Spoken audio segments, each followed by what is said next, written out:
We've got Jordan Davis on Pure Country. So good to see you. Good to see you. How you feeling? How you doing? You're a busy guy these days. I know. It's been a great year. Going back to, I think we started in February, and then we started overseas, came back to the States, and now ended in Canada. So it's gonna be a lot of fun to I can't think of a better way to end the tour than up here with y'all. That's right. You either started off in Canada or you got to end it in Canada. Absolutely. So it starts off great or ends great, but you've always made Canada such a priority, and I will still never forget the first show you ever played in Canada that I got to see you play for like the most jammed crowd ever. Yeah, it was right here in Toronto, right? Yeah. Rockin' Horse. Rockin' Horse, that's right. Yeah. You've come a long way since that show. I know. No, I mean, Toronto's always been one of our favorite spots to come back and hit, and yeah, that was 2017. Yeah. So it's really cool to see, come back and see fans that have supported me for a long time. I still jam out to the Home State album like on the regular. Thank you. It's one of my favorites. Very proud of that record. It's so good. But you've got new song out, I Ain't Sayin, which is also a jam. But I wanted to talk to you about because I found it interesting. Obviously, great writers on it: Travis Wood, Steve Moakler, Canadian Girl, Emily Reed, and Mark Holman. But you are such a great songwriter. So it's a testament to them and what they did with that song for you to want to record an outside song that you did not write. Absolutely.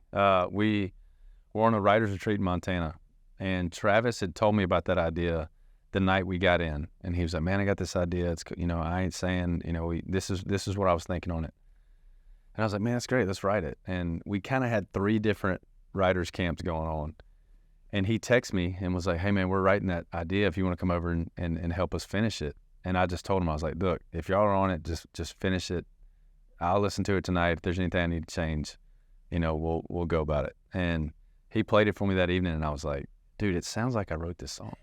Which is, like you said, it's testament to them for, we were writing for this record, and Travis is such a lunch pail songwriter, and he just studies it and knows what I like to do, knows my sound, and I told him, I was like, "Man, this thing's perfect. Like, it's done. I can't make this song any better." So yeah, it's my first ever single that I'm not a writer on. I know, and it is weird because even when you listen to it as a fan of your music, I would have thought you would have written it, which is really cool. Yeah, I mean, that's hats off to them. They did it. Why Montana for writing? I mean, why not Montana? Yeah. But, I mean, what is so special about writing your music there? Anytime you can kind of get just in the wide open, the big sky country. I feel like for me, it just kind of allows me to like truly unplug. Mm-hmm.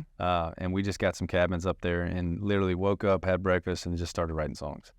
And I've come to really enjoy being in Montana and just the barrenness of it. Yeah. And it ended up being a great camp. I think we recorded 3 of those songs on this record. So you didn't happen to be like on Yellowstone secretly while you were there? You're not telling us about or anything? No. I would have loved to. That'd be awesome. I mean, well, next time you're writing there, just let them know you're in town. I'm here. You can feature. Yo, can you ride a horse? Oh, yeah. Yeah. Okay. Well, just so everybody knows, he's open. His schedule's open. Absolutely. So after you get done with the tour, but Damn Good Time World Tour, I feel like this combination of artists is just so perfect.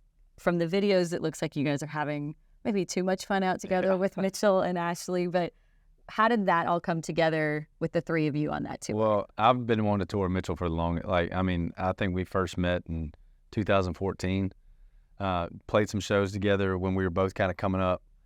And since then, it's been like, dude, we got to do a tour together. And to make it happen this year, it's been awesome. And then with Ashley, I just think she's a superstar. Like, I love her to death, so comfortable on stage, great songwriter, amazing singer.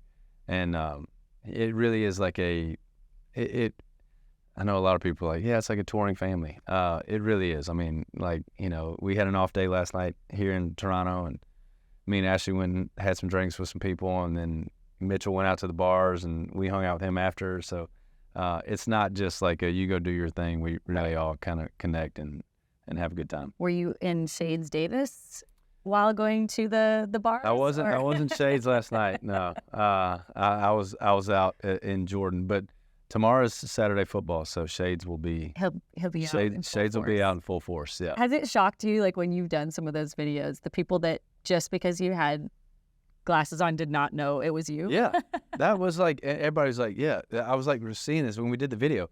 I didn't expect it to like do as well as it did. Yeah, it was hilarious. A bunch of people picked it up and they're like, Jordan Davis goes undercover. I was like, I didn't go.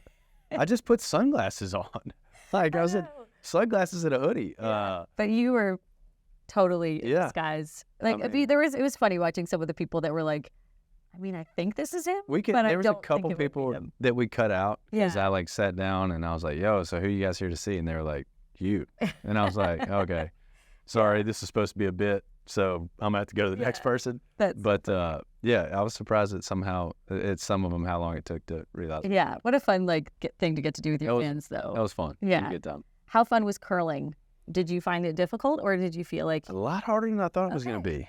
I think like when you're watching it, I was saying this, is like when you're watching it, it's like, oh, this can't be that hard. Yeah, they're just sliding rock down. Slide a rock down there, you got to sweep it a little bit. Yeah. But then you bring in the ice part of it, and then you're like, oh, wait, this is why this is tough. Lunging on ice. Yeah. Tricky. And I couldn't even do it like regular. I had to use the little handle thing. I saw that. I was like, I've used that before too. Yeah. But a lot of fun. It is fun. Like, I think I'm gonna start picking up some curling. Jordan Davis is a curler. What do they call it? What's like a match? Like a curling match. Gloshme or something? I'm not like a curling expert. Yeah. But my dad is a big curling fan, so I've watched a lot of curling in my life. And it's a great thing to have a couple beers. Next time you come to Canada, we'll both go do some curling. I'm not good, but That'd be awesome. I'll try it. That'd be awesome. You're working on a new album. How are you fitting that into being all over the world touring? Yeah, definitely. When we're not touring and back in Nashville, we're in the studio. So we've got, I think, 15 songs recorded.